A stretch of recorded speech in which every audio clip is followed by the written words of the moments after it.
Today, the Nobel Peace Prize was awarded to one of Iran's most prominent human rights activists.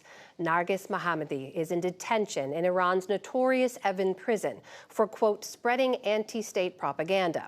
But as Nick Schifrin reports, Iranian efforts to silence her have only made her voice louder. The young Iranians who have protested their government stand on the shoulders of 51-year-old Nargis Mohammedi. For 3 decades, she has fought for women's rights, minority rights, and against the death penalty. She protested when few were willing, created civil rights organizations when few existed, all hoping one day to create a democratic Iran, as she said on her 50th birthday last April before returning to prison. I think my fellow countrymen and women are now more aware and willing than ever to achieve democracy after 100 years of struggle. From prison, she supported last year's protests, the largest in more than 4 decades, whose slogan was Woman, Life, Freedom.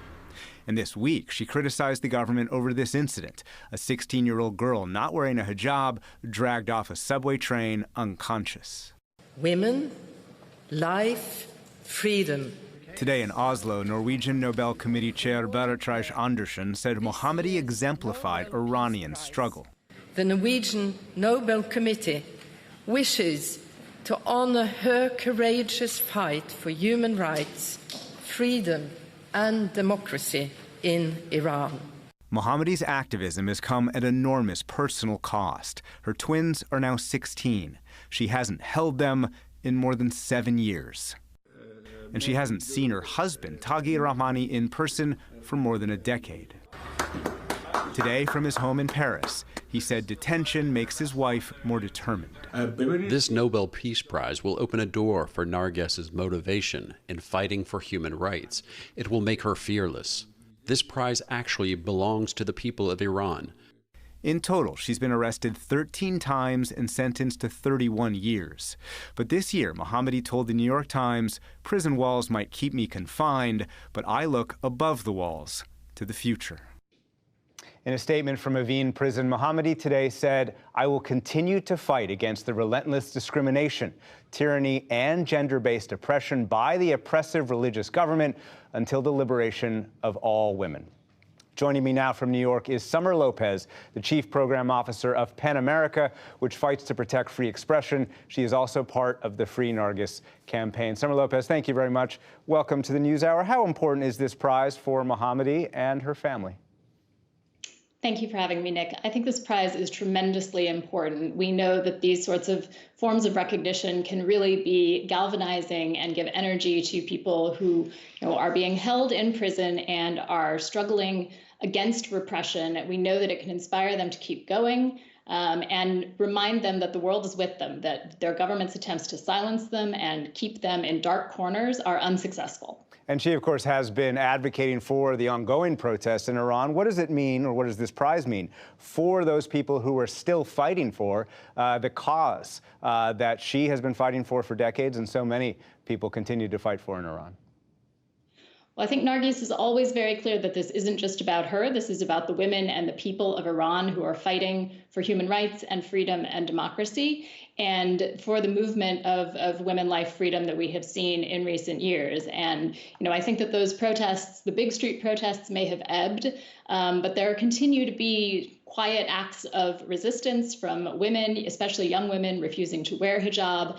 And Nargis herself has organized resistance, including from inside prison. So I think that this really represents a recognition of the courage of not just Nargis, but all of the activists and women in Iran who've continued to fight and who I believe will continue to do so in the ways that remain available to them. And they continue to fight those acts of resistance, as you call them, despite a real unprecedented crackdown from the government.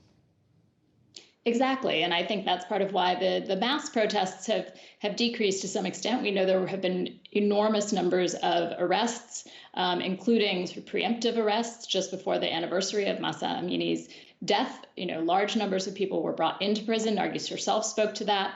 And so we know the regime feels threatened by these movements, and they're certainly doing everything they can to crack down on them. But I think that resistance isn't going away. And the resistance continues this week. As we reported, there was this incident on a subway train where a 16-year-old girl, you can see this there, was dragged out of the train in a coma. Activists believe that that's how she ended up because she was not wearing a hijab in that moment. What's been the response to that incident? Well, I think you're exactly right. This appears to be another case, not unlike Mahsa Amini, of an assault of a young woman for not wearing the hijab. I think that, we have seen similar tactics being used by the regime in this case as we have seen in others, intimidation of her family, forcing them to perhaps make statements in support of the regime under duress, targeting of journalists trying to cover the story, and significant security control around the hospital. Nargis, again, herself released a statement, as said this week, expressing her horror over the attack and calling on people not to remain silent in the face of these continued human rights violations. How does Mohammadi communicate with the outside world, even though she is in Evin Prison? And how can she stay, in your opinion, effective despite the ongoing detention?